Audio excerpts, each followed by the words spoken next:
My honorable friend Sri Krishna Reddy pointed out that our balance of payments was most unfavorable with Germany.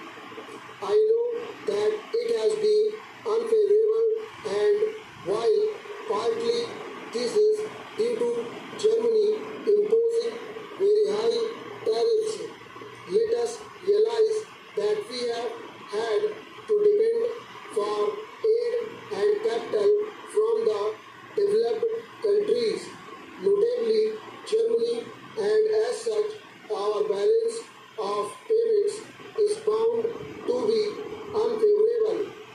It has been recommended by my friend that we ought to think of the pattern of trade being changed so that the Eastern European countries might be our main customers before us. The advantages of rupee credit and rupee payments are tangled. I only want to sound a note of caution.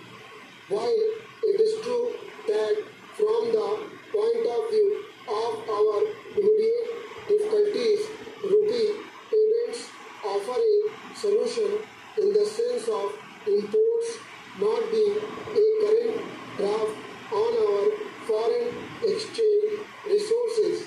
We are not to suffer from the delusion that we are getting something for nothing, nor can we think that these rupee payments which are made may not work to our disadvantage.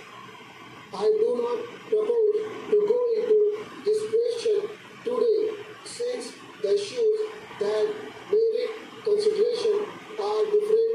I hope that Parliament will have an opportunity of discussing the whole scheme of rupee payments on some other occasion, so that we might have an opportunity of weighing the advantages and disadvantages of such rupee payments. No one for a moment objects to diversified pattern of trade, a structure of trade which is not dependent on any particular grouping of nations. We have emphasized to a certain extent this diversified structure of trade. Probably in the future we have to emphasize it even more. But what is the position today?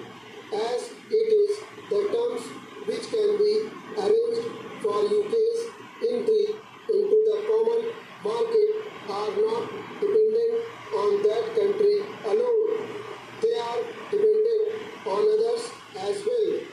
This is the position which we face. We should now find out how best we can line with this situation. There is one thing which has to be affirmed on this occasion. I hope Parliament will affirm it, because there is a danger of overlooking it to the extent that we suffer by the new groupings in Europe. The moral responsibility of those countries to compensate us is all the greater. This would be in conformity with the trend of modern things. In a modern welfare state, if an individual derives a benefit and others suffer injury, there is a principle of compensation or repartition that comes